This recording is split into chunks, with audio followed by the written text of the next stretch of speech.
Israel, daughters of Zion, and our wonderful, magnificent, kingly brothers, sons of Zion. I'm here to give you all a word of encouragement about the 400 years prophecy. Many people have miscounted it, and that's understandable. Many people fail to realize we must count the full year. So we came here in 1619, August 19th through 20th. So 2019 was the start of the 400th year, meaning August 19th or 20th of 2020 will be the fulfillment of the full 400th year. And I've heard people talking negatively about that prophecy not being fulfilled.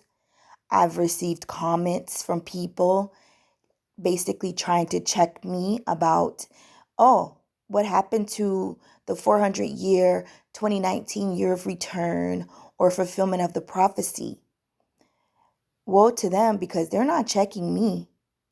They're trying to check God, Abba Yah, Yahuwah, the true and living, the everlasting.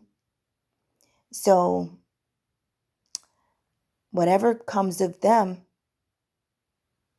they called for it, because they're calling on Jesus, Yahshua HaMashiach, when it comes to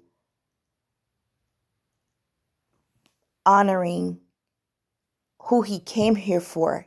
As he says in Scripture, he come only for the house of Israel. So here we go with this person right here. Yes, him. The former leader of GOCC, Vocab Malone. And this is what he has to say. He's asking his people if they want him to do a video on the failed 2019 prophecy. Chat. It's been interesting. You guys want me to do something on the 2019 failed prophecy, which just happened? Let me know. Yeah. Then we have this comment here. Somebody commented to me, this person, JB's, about the 400-year prophecy was supposed to be last year. Whoa. Can't count. So be encouraged, Israel. Understand. Luke chapter 21, verse 22. Stop reading like you're in Christian church too. For these be the days of vengeance, that all things which are written may be fulfilled. But woe unto them that are with child. So what is Christ referring to that the things that are written must be fulfilled? What is he referring to? Manasseh had his hand up. Microphone over here. Where are you? We got a microphone? No microphone? Okay, just say it. The person's in Deuteronomy 28. The person's in Deuteronomy 28. Thank you, AV Booth. Dropped the ball again. Alright, so he's referring to the stuff written in Deuteronomy 28. Read on. But woe unto them that are with child, and to them that give suck in those days, for there shall be a great distress in the land, and wrath upon this people. And they shall fall by the edge of the sword, and shall be led away captive into all nations. So if you have done the research of your forefathers up until now, the they in that verse will make perfect sense. You would automatically know who the they is that was led away captive into all nations of the earth. Far too many times we ask, how did we get here? And I think you could give us all the answers under the sun, other than dang on slave ship. That's the last thing on their mind. But with research of your forefathers, that they in there, without even understanding Deuteronomy 28, will make perfect sense. Read it again. And they shall fall by the edge of the sword, and shall be led away captive into all nations. And Jerusalem shall be trodden down of the Gentiles, until the times of the Gentiles be fulfilled. Until the time of the Gentiles be fulfilled. Okay, go to Deuteronomy 33 and 7. Can y'all fix this mic? It sounds like you're speaking through a plastic cup. Check. Deuteronomy chapter 33 and verse 7. Still sounds like it. Go ahead. And this is the blessing of Judah. And he said, stop, please. Anybody know how to work a mixer? I don't think it's that. I think it's the mixer sounds is off. Test. Deuteronomy chapter 33 and verse 7. And this is the blessing of Judah. Okay, so with this going into this 400-year anniversary, we're going to primarily focus on Judah. That's just is the blessing of Judah. Read on. And he said here, Lord, the voice of Judah, and bring him unto his people. Let his hands be sufficient for him, and be brought with help to him from his enemies. I brought it out last week. Why is the blessing upon Judah that he needs help from his enemies? Who's thinking? Was it? Well, I got 1, 2 hands. Okay, can I get 3? Okay, I got 3 hands. Let's go. Deuteronomy, you hit it. Why is the prophecy said be a blessing? Can we get a mic? Where you at? AV Booth? We just had a mic for 3 hours straight. Now we don't have one. Just say it. Because he had constant war with his enemies. He said constant war with his enemies? Okay, alright, everybody else? Darius, that's what you got. Alright, there go microphone. He doesn't have no land? Okay, he has no land. Okay, anybody else want to try this? Mike? How you want to describe it? Because everything is taken away from them, so they need help. Okay, alright, brothers. Because we stay beefing with everybody we stay around with. Some guys 16, 19, sir. Okay, alright, always got beef with something around us. Okay, go to Genesis 49, right? Yes, sir. Go to Genesis chapter 49 and verse 8. Judah, thou art he whom thy brethren shall praise. Thy hand shall be in the neck of thine enemies. Thy hand, Judah, will be the one of the tribes. We don't have no land. We don't have none. Gad, they got over here before us. Reuben, they got over here before us. Ephraim got over here before us. They all have their own plot of land. Judah ain't got nowhere to go to. Judah can't run them up like out here like Levi did in Haiti. We can't do that. We was brought here back and they already populated the place. So we're going to be stuck right there with our enemies fighting tooth and nail into the day of the Lord. So Moses already prophesied being a help to him from his enemies. Because the stuff he's going to go through, they don't even know what's coming. That's why we're going over this stuff. Let's see. Done with this. Okay, go to Deuteronomy 28:1. Deuteronomy chapter 28 and verse 1. And it shall come to pass, if thou shalt hearken diligently unto the voice of the Lord thy God, to observe and to do all his commandments which I command thee this day, that the Lord thy God will set thee on high above all nations of the earth. And all these blessings shall come on thee and overtake thee, if thou shalt hearken unto the voice of the Lord thy God. Blessed when you are obedient to what I say, right? Jump down to verse 9. Deuteronomy chapter 28 and verse 9. The Lord shall establish thee an holy people unto himself, as he hath sworn unto thee, if thou shalt keep the commandments of the Lord thy God, and walk in his ways. And all the people of the earth shall see that thou art called by the name of the Lord, and they shall be afraid of thee. So ain't nobody afraid of black people. They ain't afraid of you. They call you everything under the sun other than the people of God. When it come down to it, they ain't afraid of you. Not at all. Because they know you ain't got no power. You ain't got no guns. They already know that the people that they set up to patrol you don't even allow you to have them. They already know. They ain't nobody afraid of us. Jump up to verse 15. Deuteronomy chapter 28 verse 15. How you know they're not afraid of? That's why they literally do whatever they want to when they get ready to. Now, you see the videos on social media, they calling you whatever, keeping you from going out, they harass you when you got a UPS uniform on, and you come to the neighborhood and they call the police on you. They're afraid of you. They know because you can't do nothing. Read verse 15. Deuteronomy chapter 28 verse 15. All you do is get mad and call them cracker. They ain't worried about that. When it shall come to pass, if thou wilt not hearken unto the voice of the Lord thy God, to observe to do all his commandments and his statutes, his voice. Give me a precept for voice. I got the same three hands. Does anybody in the second section know what the precept David? Psalms 103 and 20. Let's go to it. Psalms chapter 103 and verse 20.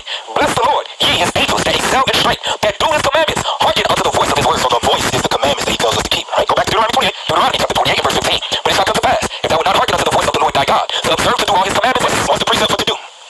Okay, Abel. If you don't have Jeremiah 11:11. Jeremiah 11:11. Nope. Alfred, your precept ahead. 1 Samuel 2 verse 3. Let's go to it. 1 Samuel chapter 2 verse 3. Write it down, Abel. If you don't have it, sisters, write it down. For example, somebody might ask you, explain Deuteronomy 28 to me, please. Go to school. Read that. 1 Samuel chapter 2 and verse 3. Talk no more exceeding proudly. Let not arrogancy come out of your mouth. For the Lord is a God of knowledge, and by him actions are weighed. Actions. To do is an action. That's what he's about. Go back to verse 15. Deuteronomy chapter 28 and verse 15. When it shall come to pass, if thou wilt not hearken unto the voice of the Lord thy God, to observe to do all his commandments and his statutes, which I command thee this day, that all these curses shall come upon thee and overtake thee. What's the precept for curse and overtake Abel? Jeremiah 11:11. Let's go to it.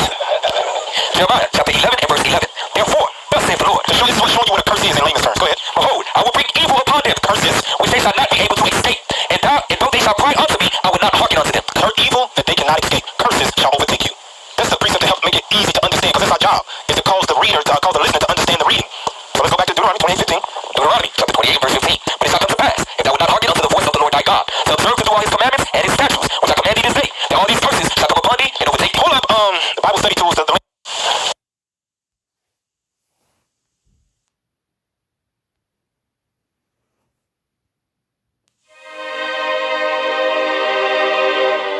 Hi, Shalom, Shalom from Israel. This is Ola, the daughter of Jethro. And I just heard that you black people that was stolen from Africa to America, that you don't know who you are. But you are the children of Yahweh, the children of Israel. And I'm telling you, you have to come back to your homeland, here to Zion, to Jerusalem. Because us, the Gentiles, we do need you. We need you to come and pray, because you are our saviors. You're the one that was chosen by Yahweh to live in this land, not the Jewish people, it's you. You were stolen from Africa, they deceived you, they told you that you are slaves, but you actually the children of Israel. And it's time just to come back. Come for your people, come back for us, come back for the whole Gentiles, because only you gonna save us. So please come back to Zion. Segregation, whites and blacks, minorities, from black Jews to light Jews to dark Jews. Black Jews, black Jews, black Jews. Yes. So it's not just blacks, it's anti-Semitism he expresses, but he's Jewish.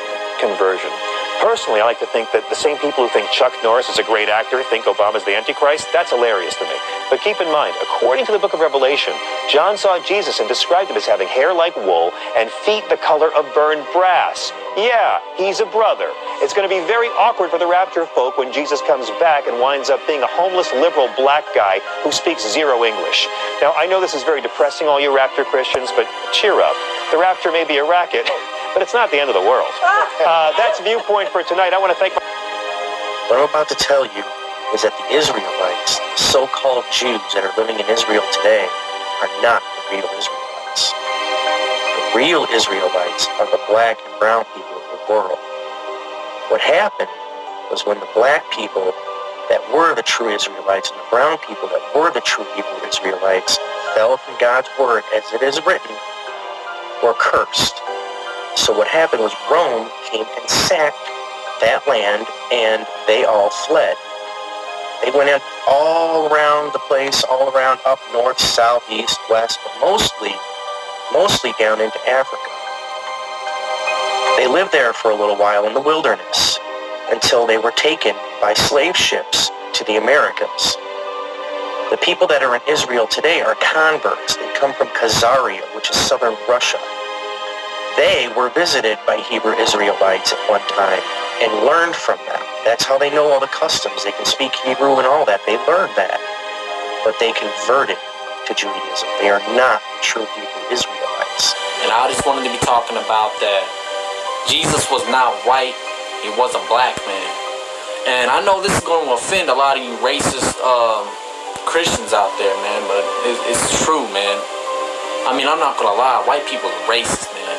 Seriously, I was in that boat.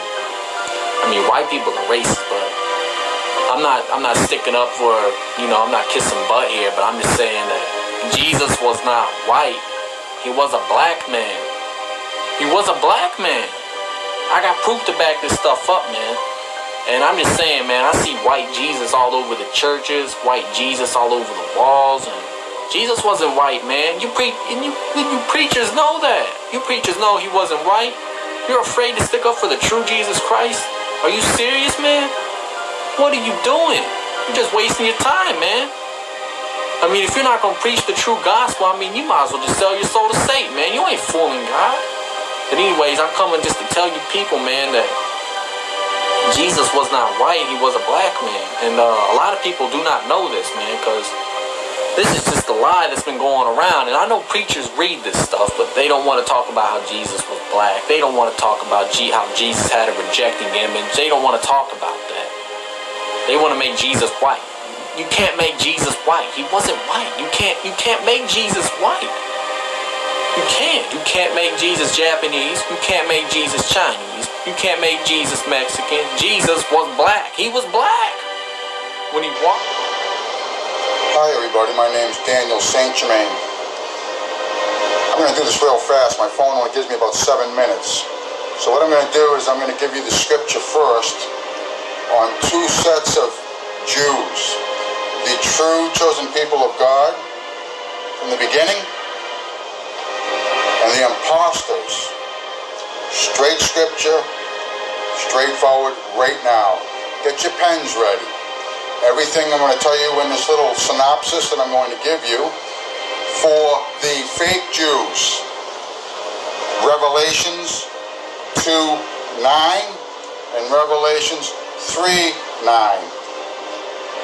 Those 2 last ones are going to mention, I know your troubles and those who say they are Jews but are not.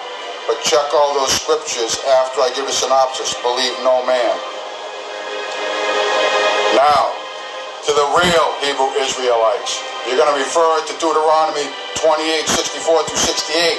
He is reprimanding and passing judgment on the Israelites for the wrongs that they did, and they did wrong, and they get their judgment, and they have suffered it. He sent them into ships, into bondage, scattered, so they would never know their land again, it says. They will never know who their God is, and God shall turn his back on them. They never knew who they were.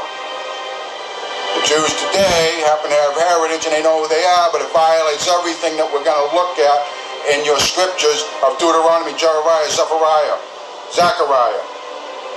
These people who went by ship, when you read that in detail, it tells details of being raped, to be borrowers, there will never be a lender. It gets into such great detail. There's only one race on the planet in the history of man this could be, and I'm not going to tell you.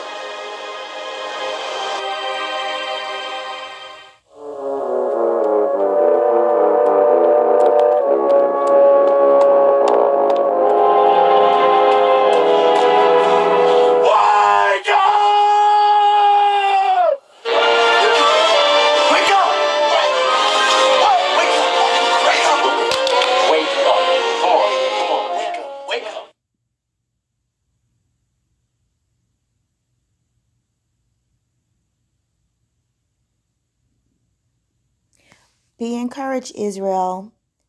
Every prophecy has been fulfilled, and so will this one. We will have our second Exodus. And the hardcore truth is that will most likely be when Wormwood fulfills its prophecy as Scripture says it will. Revelation 12 will go into the wilderness escape. Selah.